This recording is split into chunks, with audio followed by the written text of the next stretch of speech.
Prologue. When it came to our marriage, Sam had only 3 words: a mistake. So he let that woman fall into his arms, straddle him, tangle with him in an ambiguous embrace. I found it far too dull, and began drafting the divorce papers, until, by accident, I discovered the woman's true identity. Oh no, no, no. Suddenly, things looked like they were about to get very interesting. Chapter 1. I sat there in a daze for a long time, unable to move. Virginia came out after changing, saw me still frozen in place, and frowned in confusion. "What are you doing just sitting there?"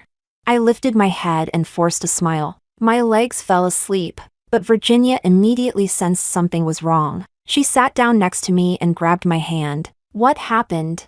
Right now. She should have been oblivious, just a little slower to notice. "Please." But my mind was a mess. I hadn't figured out what to say, or how to say it. It felt like someone had placed a curse on my tongue. My mouth opened, but no words came out.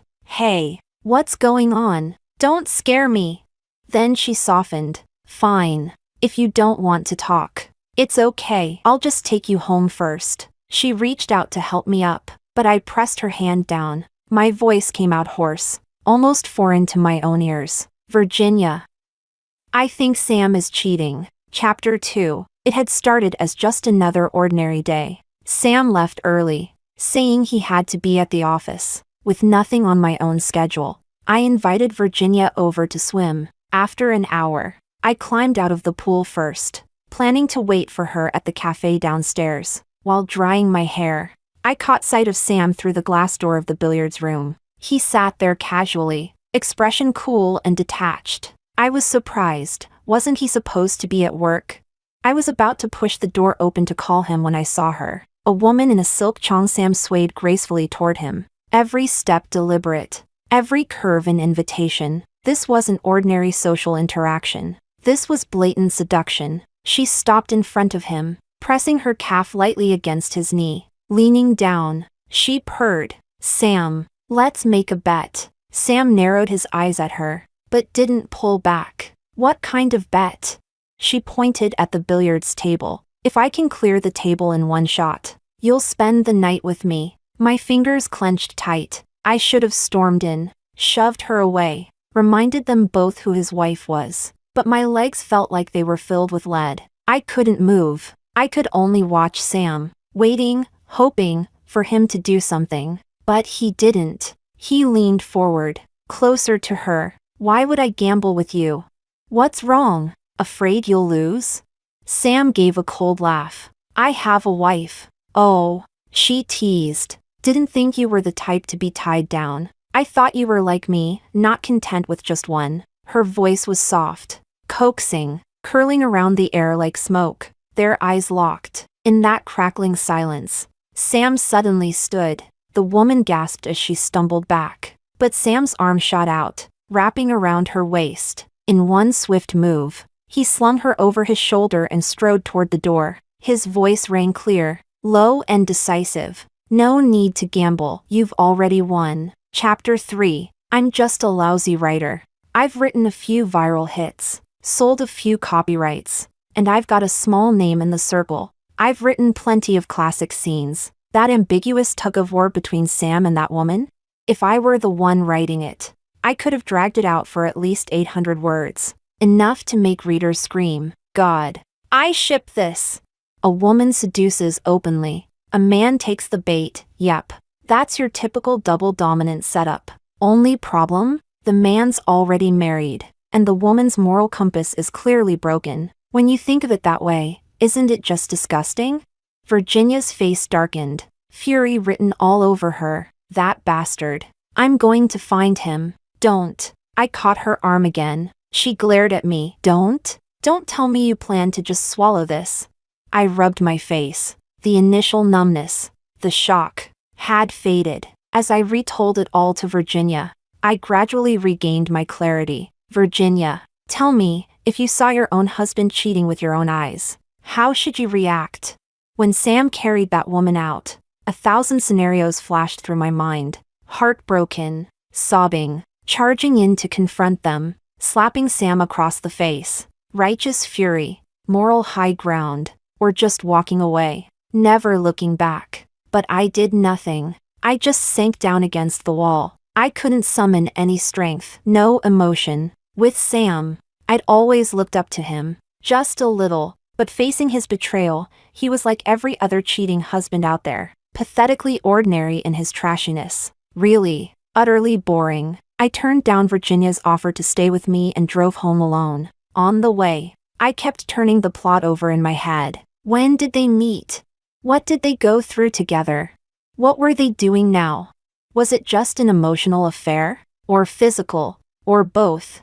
But no matter how you dressed it up, fleshed out the details, made it spicy or tragic, the main storyline was still just a married man cheating with a pretty woman. A cliché so rotten, it doesn't even qualify as a proper romance arc. Flat, banal, soulless. I shook my head. As expected. No matter how I rewrote it in my head, it was boring as hell. So what should I do? Divorce. No other option. Chapter 4. By the time I parked the car, my thoughts had finally lined up. All I had to do was get home, call a lawyer, and draft the divorce papers. But before I could even dial, my phone rang first. It was Ryan. His tone was sharp, straight to the point. Where's Sam? Where is he? Before I could answer, he fired another question. Sam's got a mole on his left shoulder blade, right? For a split second, I was dazed. And honestly, don't blame me for the rotten Fujoshi lens. Ryan's question was just a little too suggestive. Ryan, Sam's so-called childhood buddy. I don't really know him. We didn't even have each other's numbers saved. I don't know who he begged my number from. But it was clear, I wasn't his target. Memories of Ryan flashed across my mind. 3 years ago, when I married Sam. Ryan was always busy, even for Sam's birthday parties. He was hard to drag out. Sam would joke scold him, "What the hell are you so busy with?" Ryan, all careless grin, busy having fun. "Don't bother me, go be with your wife." For 3 years, my impression of him was shallow at best. Until 6 months ago, he landed in the hospital. Sam even took me to visit. Same cocky attitude, bandages wrapped around his head. Then, just like that, he vanished abroad. Until now. Suddenly, a lightning bolt struck my brain. That woman. I'd seen her before. Sam, Ryan, that woman. The sound of an engine roared outside. I hurried to the window. Sam's car pulled into the driveway. He was back. Only seconds after me. Ryan was still on the line, demanding, "Where the hell is Sam?" My hand trembled slightly around the phone. The curve of my lips wouldn't stop rising higher. But my voice, oh, it was pure, innocent confusion. "Sam? He's in a meeting at the company. Why? What do you need from him?" The call cut off, abrupt, rushed. When Sam finally strolled through the door, I was already changed. Halfway out, he grabbed my arm. "I just got back. And you're heading out again?" I tossed him a bright smile, blew him a kiss. "Going to hang out with Virginia." I bolted out the door. Behind me, Sam's amused sigh trailed after. Crazy girl. Chapter 5. I'd seen that woman before. Half a year ago, when Ryan landed in the hospital. Sam took me to visit him. In the VIP ward's hallway, a few bodyguards were blocking a woman. Her hair was loose, her expression haggard but stubborn. She said nothing, lips pressed tight, stubbornly trying to push past them. The guards seemed at a loss, but they held her back firmly. Sam and I stopped. Back then, I was just curious. I didn't bother to watch Sam's reaction until, in the struggle, her thin blouse slipped off her shoulder. Sam's grip on my hand tightened suddenly. His expression turned dark, almost cruel. Thin lips parted, and he spat out 3 cold words. Restless woman. Unlike Ryan's arrogance and brashness, Sam was a smiling tiger. He could control every word that left his mouth, even if he thought you're all trash. He'd never say it out loud. That was the first time I'd ever heard him so openly contemptuous. And it was directed at a woman. "Do you know her?" I asked. His gaze never wavered. His expression cool. He pulled me along into the room. "No. Are you sure it's the same woman?" Virginia pressed. I nodded, without a doubt. That woman is beautiful, memorably beautiful. When I saw her at the billiard hall, I already felt she was familiar. Her outfits were just too different those 2 times. That's all. So, Virginia looked bewildered. You're saying this woman is tied to Ryan? I clapped my hands. Exactly. No mistake. I still remembered the woman's reaction after Sam said those words. She froze. When I turned back, her face was shadowed. Her eyes locked onto Sam's back. That woman was absolutely here for Ryan. And Sam knew it. She'd called him restless. She was teasing him. And Sam willingly played along. Sam carried her out. Ryan came chasing after me. The mole on Sam's shoulder blade. Was it the woman who sent Ryan that photo? I could even imagine the scene. Oops. Sorry. Wrong person. Pretend you didn't see it. Sam. Shirtless. Sam. Aroused. Sam. Arriving home right behind me. He hadn't touched her. Held the line? No. I'd rather believe she was simply too hard to get. And suddenly, everything made sense. I turned eagerly to Virginia. So, do you get it now? Virginia looked constipated. What exactly are you excited about? In case you forgot, one of those 3 people is your husband. That doesn't matter. I cut her off. Don't you see how interesting this is? 2 men, 1 woman. It's the perfect stage for a show. And for that show, I'm willing to put my divorce plans on hold. Chapter 6. I got home around dusk. Surprisingly, Sam hadn't gone out. He was in loungewear, wearing those gold-rimmed glasses, tapping away at his laptop on the sofa. When he saw me, he waved me over. Finally willing to come home? I thought I'd be alone again tonight. That kind of half-teasing, half-resentful line? I never take it to heart. Just background noise. I sat cross-legged beside him. Sam arched a brow and pinched my cheek. What's with you today? So obedient? I rolled my eyes. Got a question. He looked up. What is it? Did Ryan come back to the country? The sudden mention made him freeze. Why are you asking about Ryan out of nowhere? Did something happen?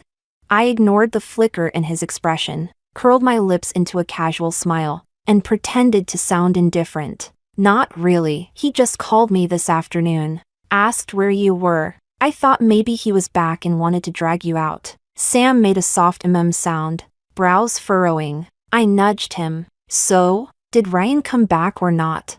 Sam narrowed his eyes at me. Why are you so concerned about him? Aren't you afraid I'll get jealous? He even acted like he meant it. So, are you jealous then? He gave a short laugh. Stood up. Not jealous. I know you'd never look at him that way. I'm going to the balcony for a smoke. I lay on the sofa, watching his back as he walked away. Oh, right. I called out. How exactly did Ryan get hurt 6 months ago? Sam's steps faltered. He got beaten up. Who'd dare to beat him?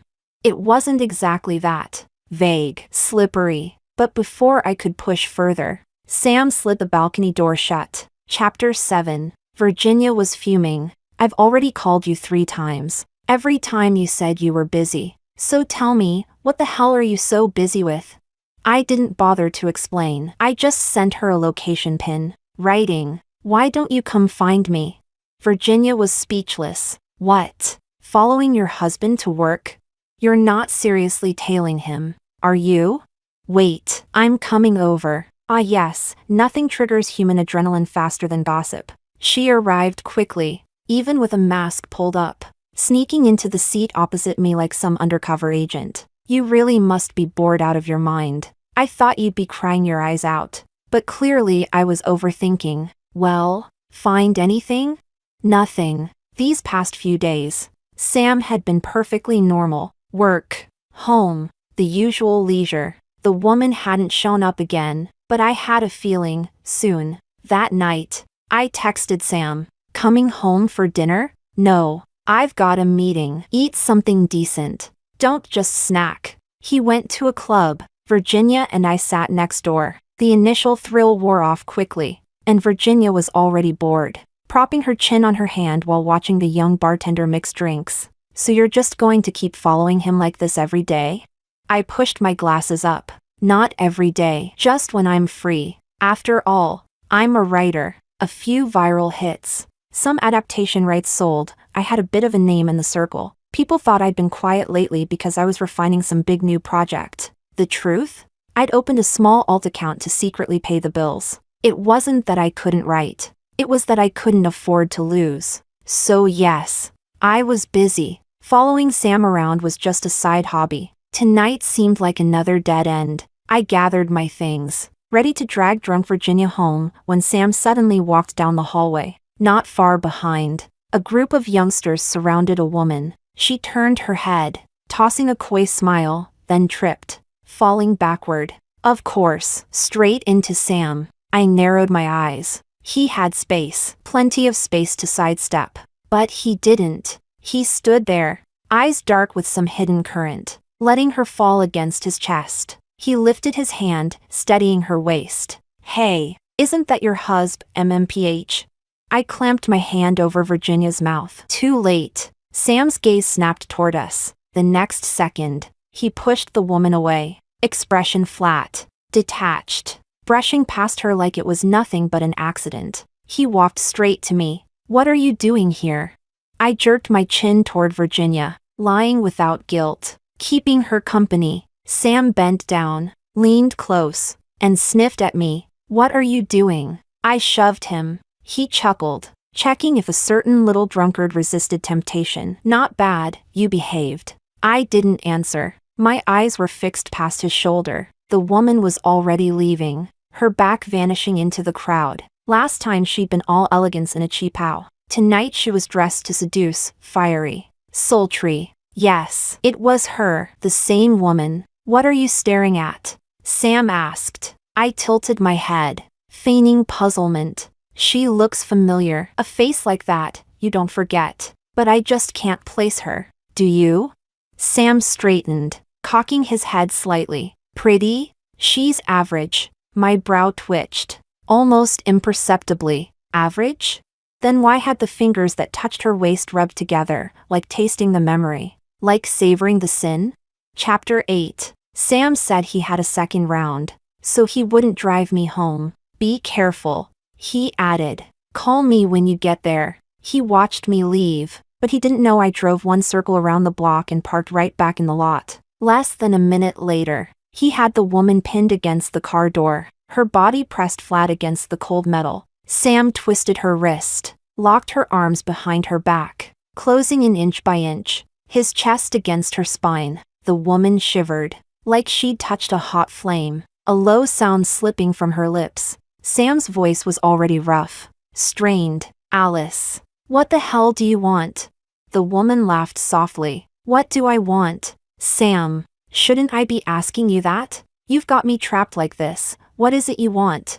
But Sam's anger was flaring. His grip tightened. Hurts, she whimpered. Good. Remember, it hurts. Yet even as he said it, his hand loosened. Alice, are you that desperate for a man? Those guys earlier, garbage like that, and you still put your mouth on them. Aren't you ashamed? Harsh words, but she only laughed louder. High and reckless. Shameless? Sam, aren't you the one who knows me best? You said it yourself. I'm restless. I can't let that title go to waste. So this is how you treat yourself? Throwing yourself away like this?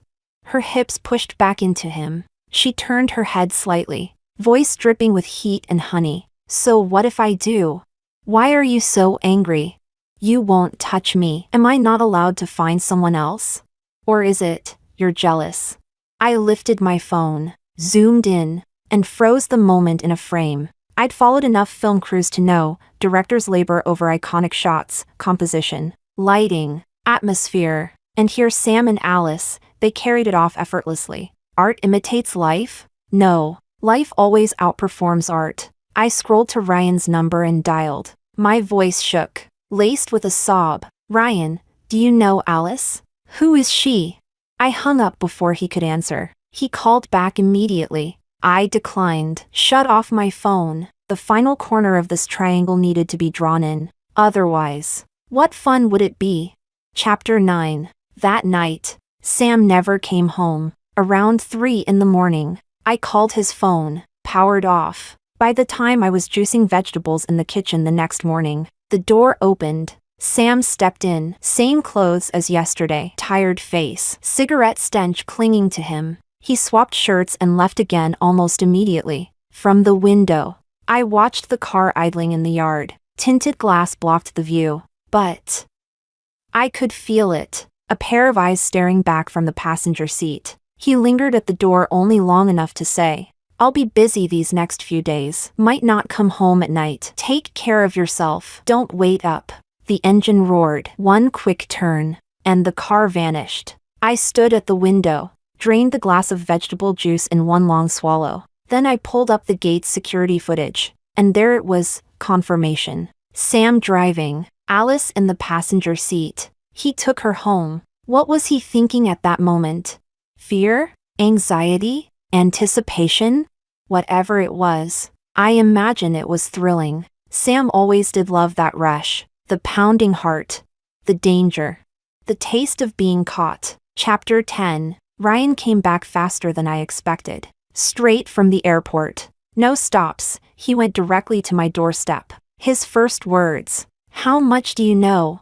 The truth? Not much, but luckily, imagination has always been my strongest muscle. I didn't answer. Instead, I pulled out my phone, eyes glistening, and handed him that photo. Ryan's face stayed unreadable at first, second by second, though the darkness spread across his expression until it was pitch black. Finally, he lifted his head and let out a sharp laugh. Perfect. Then he turned on his heel. "You wanted to know what's going on? Follow me." Ryan's intel was quicker than lightning. One phone call, and he had Sam's location. He floored the accelerator the entire way. I gripped the handle so hard my knuckles turned white. My jaw clenched until my cheeks went numb. The moment we arrived, Ryan didn't even bother cutting the engine. He left the door swinging open and stormed inside. I followed at a half-run, sending Virginia a quick pin drop on the way. "Front row seats, hurry." 3 minutes later, the tableau was set. Me and Ryan versus Sam and Alice. Alice looked tipsy, draped in Sam's coat, half leaning into his chest. And Sam's eyes gave him away. That tenderness, that careful, almost reverent look, until he saw us. His face froze. His hand, wrapped tight around Alice's waist, instinctively started to loosen. Too late. Ryan's fist connected with Sam's jaw before he even blinked. "This is your little pastime? Picking up what I've thrown away?" 1 punch, 2, 3. Sam didn't fight back at first. Just absorbed them, dodged, grimaced. But Sam wasn't clay. Once the initial guilt burned off, he caught Ryan's fist mid-swing and roared, "Enough! You want to make a scene here, in front of everyone? It's not what you think. Let's go somewhere private, and I'll explain." So we ended up in a private room, the 4 of us. Ryan's face was stormy. Sam smoked, brooding. Alice's face was a mask. And me? I was already bored. "How long has it been going on?" Ryan's voice cut through the silence like a blade. Sam crushed his cigarette, his tone half weary, half frustrated. "Alice and me? You think that's possible?" "I swear, nothing happened between us. She needed help. I gave it, that's all. Don't believe me? Ask Alice." Alice sneered. "Didn't want to see me, right? Weren't we just a fling to you? Weren't you about to get married? Then why do you care what I do?"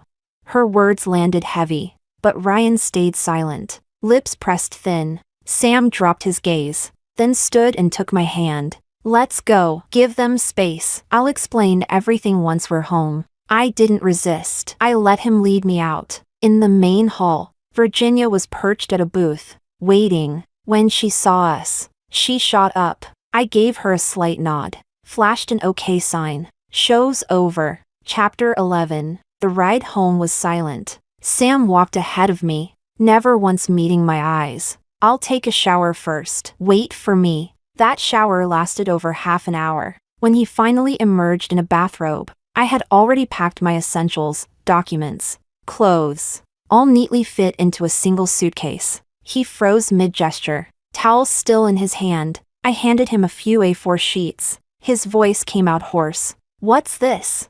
"A divorce agreement." Silence stretched long before he finally sighed. Rita, you're being impulsive. Alice. I can explain. I checked the time on my watch and nodded. Go ahead. He pressed his fingers to his temples, then sat across from me. You asked me about Ryan's injury 6 months ago, didn't you? He got hurt protecting Alice. He'd been hiding his identity, dating her in some rundown neighborhood for 3 years. Then his cover was blown. And honestly, he was tired of her, so he dumped her. But I knew he hadn't really let go. Otherwise, why leave the country? Before he left, he hinted that if Alice ever got into trouble, I should help her. Rita, that's all I've been doing, fulfilling a promise to a friend. Sam's expression was painfully earnest, the exact same look he wore when he proposed to me, swearing eternal love. And yet, I found my mind drifting. That's it? I'll admit, I'd been curious about Ryan and Alice's past, but hearing Sam's story? Disappointing, anticlimactic. I see, I said flatly. Then go ahead and sign the divorce papers. He looked wounded. You don't believe me? You really think I'd betray you? Betray our marriage? Even if I were to cheat, why would I ever choose Ryan's ex?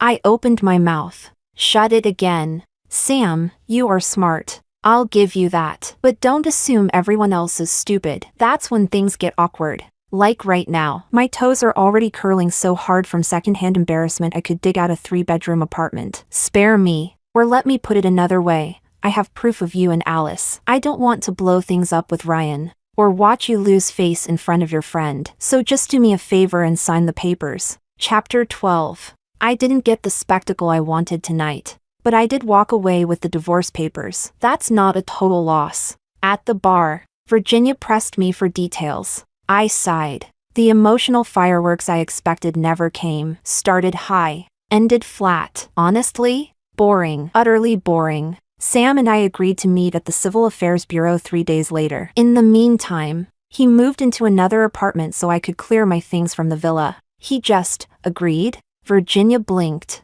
What about fighting for you? No begging? He screwed up. Why is he the one standing tall? I ruffled her hair. Sweet, unmarried girl, still clinging to all those romantic illusions. Like believing guilt always leads to regret. Like thinking only after losing will someone wake up and repent. But reality? Everyone has options. No one is truly irreplaceable. To Sam, Alice wasn't worth risking his bond with Ryan, and I wasn't worth fighting for either. After the initial flash of guilt, he slid back into his gentlemanly mask. Believe me or not, Alice and I never crossed the line. Still, I owe you. If you ever need help, just ask. I smiled, nodded, accepted his courtesy. 3 days later, we signed the divorce application. The certificate would be ready a month later. And me? My life barely changed. Gym, writing, chasing inspiration, business as usual. A week later, Sam and I both ended up at the wrap party for Human User Manual. His eyes widened when he saw me. I'm one of the segment screenwriters. I told him lightly, just another workhorse making you money. His expression twisted. Why didn't you tell me? Virginia had asked me the same thing. Truth? No reason, just no need. Somewhere between dating for 2 years and marriage for 3, he stopped telling me where he was going, and I, in turn, stopped bothering. By the end, we weren't a couple so much as roommates under the same roof. I clinked glasses with him, then drifted off to chat with friends. The real drama came halfway through. Ryan showed up uninvited, Alice on his arm. They made a striking pair, handsome man, beautiful woman, and they knew it. Ryan raised his glass to Sam. Thanks for looking after Alice. We'll drink to that. Then he turned, lips curling. Where's Rita? I heard she's here too. I really should thank both of you. Provocation. Clear as day. I ducked out, headed for the bathroom. When I came out, Alice was waiting. Her gaze was cool, aloof. I just want you to know, Sam and I are nothing more than friends. We never crossed any lines. Oh, I brushed past her. She grabbed my arm. You don't believe me? Do you assume every woman near your husband must be sleeping with him? Her eyes glittered with arrogant defiance. Then she smirked and released me. Forget it. Believe what you want. My conscience is clear. Her righteous indignation almost made me laugh. But Alice should never have tried to play verbal chess with a writer. This time, I caught her wrist. You saw me that day, didn't you? Her pupils flickered. Just a second, then calm again. I don't know what you're talking about. But she knew, that day, when Sam carried her out. There was a split second, she raised her eyes and met mine. Then she dropped her gaze too fast, too deliberately. She recognized me and chose silence. Sure, Alice, you can call your conscience clean, but why should anyone else believe you? I tilted my head. Tell me, does Ryan still touch you?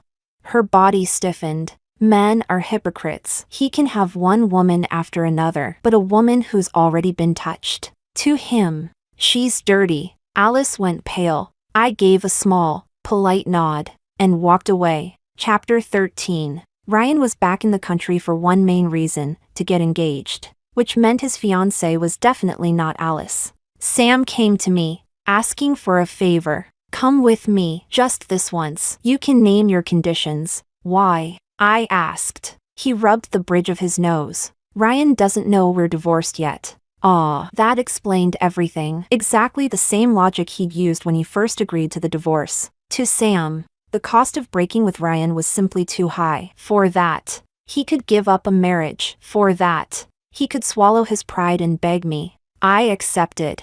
Took his card, a matter of weighing pros and cons. After all, the divorce certificate hadn't been issued yet, keeping up appearances still mattered. But what I hadn't expected was the show that unfolded before me. Alice, dressed to the nines, stormed into the engagement party, right in front of everyone. She demanded Ryan acknowledge her. We've been together for 3 years. I'm the one he loves. I know you have your reasons, but I don't care. Ryan, let's go back to how we were. I don't care if you have money or not. I'll support you, please? The room erupted. Her eyes brimmed with tears, shining with desperate devotion. She was too lost in her own script to notice Ryan's expression, cold, glacial. He raised his hand, signaling security. An ex-girlfriend. She had a breakdown after the breakup. Sorry for the disturbance. Escort her out. Let's continue. Alice was dragged away, from shock, to confusion, to hysteria, until her voice disappeared completely. And then, it was as though nothing had happened. Guests laughed. Glasses clinked. The party rolled on. Sam never even blinked. You're not going to help her? I asked. Help who?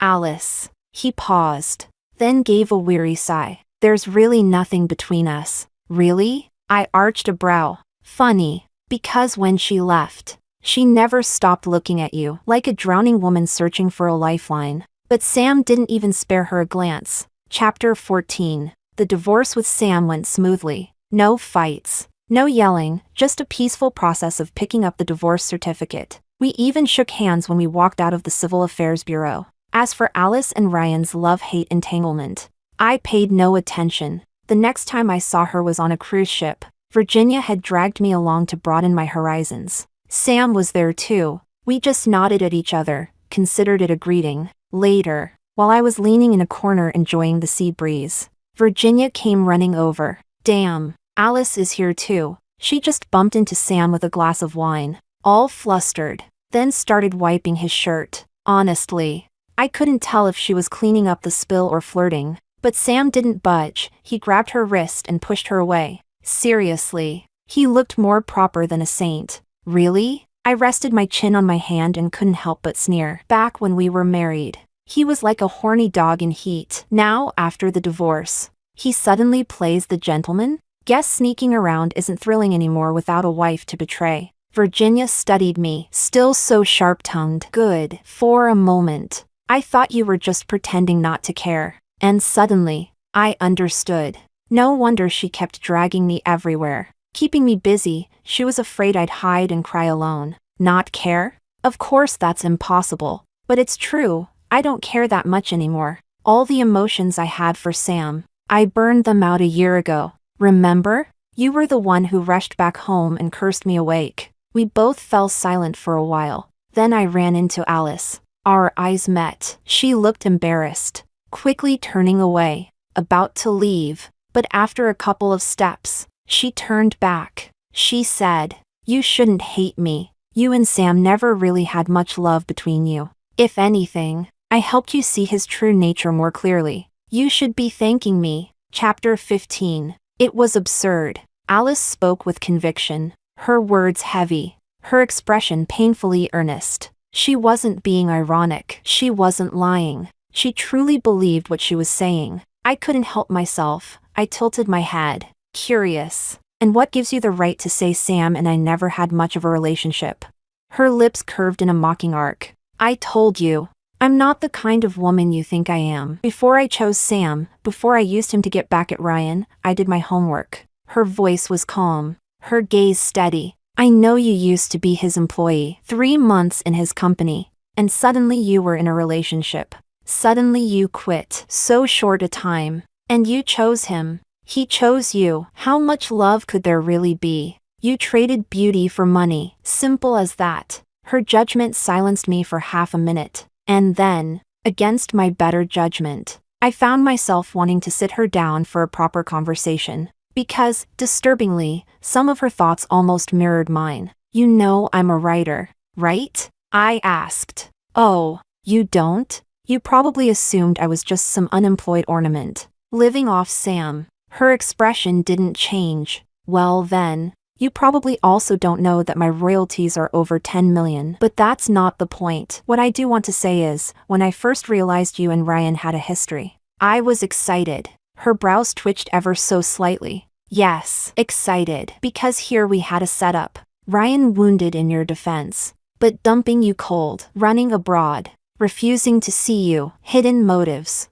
tragic love, the kind of plot that begs for a dramatic payoff. And a heroine like you, bold, beautiful, unyielding, you wouldn't just cry in secret. You'd storm the stage. You'd force Ryan out of hiding. So you chose Sam instead, seduced him, tangled with him, used him openly, shamelessly. I leaned forward, my smile sharp. It's classic stock fiction, isn't it? 2 men, 1 woman. Ryan, deep love, blind pride, only realizing too late what he lost. Sam, the man who knows you're using him but still submits, still lowers himself, because he can't resist you. Her eyes lit up, just a fraction. She didn't answer, but her silence told me everything. That was how she imagined it. That was the script in her head. And ironically, it was the same script I had been waiting for too. I wanted the drama. I wanted the clash. I wanted Ryan to slam his claim on her, for Sam to bare his teeth, for both men to burn their bridges in the name of a woman. But reality? Reality was pathetic. Sam let go of Alice almost instantly. No fight, no fire, no tragic romance. Only excuses. Only evasions, only the selfish, cowardly maneuvers of a man protecting his own skin. He wasn't special. He wasn't some fated male lead. He was just another ordinary man, ruled by his lower half. Pathetic, predictable, trash without even the creativity to be interesting. Chapter 16. What is a male lead supposed to be? Someone who knows exactly what he wants, and pursues it relentlessly, even if the whole world stands against him. Easy? It sounds easy, but how many men actually do it? That year, when I needed to change my mood, to seek some inspiration, Virginia dropped me off at Sam's company, my childhood neighbor. She warned me, Sam is a perfect dish, but also a bottomless pit. You can play with him, but don't get serious.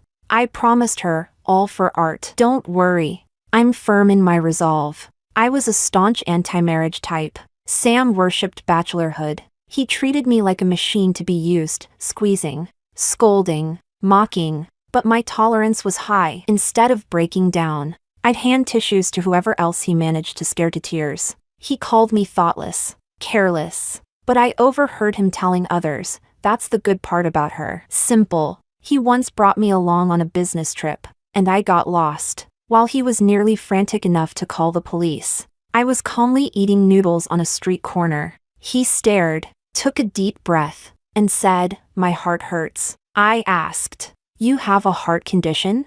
He said, stop stressing me, and it'll be fine. He asked why I took life experiences so seriously. I said, if you want to do something, Do it well. If you don't get the details right, the story won't be convincing. He'd drive me home late at night. He'd drape a coat over me when I fell asleep. I asked, "Do you like me?" His sigh was helpless, his hand covering my eyes. "You just had to pop the bubble I've been holding in all this time?" The protagonists in my novels always loved each other deeply, through storms and trials, beyond all odds. The rest, the NPCs, were just flimsy paper cutouts. So when Alice declared that Sam and I had no real feelings, I understood. In her story, I was nothing more than an NPC. If I were writing the story, I told her, Ryan would be the cold aristocrat, who only played with love until he found himself bleeding for it. He'd try to escape, but ultimately surrender, breaking all barriers to claim you. And Sam, the man scarred by a mercenary marriage, would shut every woman out, but let you in. Even knowing you used him, he'd protect you, love you, break with Ryan and the world itself, just to have you. As I spoke, Alice's breath grew heavier. I exhaled slowly. A male lead earns the title only if he can live up to that standard. Otherwise, he's just another ordinary man. And you, Alice, what makes you a heroine? Simply because of the men around you? Once, I too believed Sam and I were a fairy tale, that our love was unique, that it justified everything. I who swore off marriage wanted to marry him. He, who despised marriage, knelt and proposed. He said, "I just want to be with you, for richer or poorer, in sickness and in health." And later he smoked with his friends, shook his head, and said, "Impulsive mistake." Later he came home late. Again and again. He could drink, golf, hang out with buddies, but never share a dinner with me, even on my birthday. He was distant, distracted. "Are you even listening to me?" I once snapped. He said, "Stop making a scene. I'm here, aren't I? What more do you want?" I screamed. I cried. I even miscarried. He just stared coldly, like I was a stranger, and asked, "Are you sick in the head?" That was my collapse. I smoked, drank, swallowed pills. Virginia flew back from abroad, furious, and slapped me. "Did you forget? You only got with him in the first place to study a character."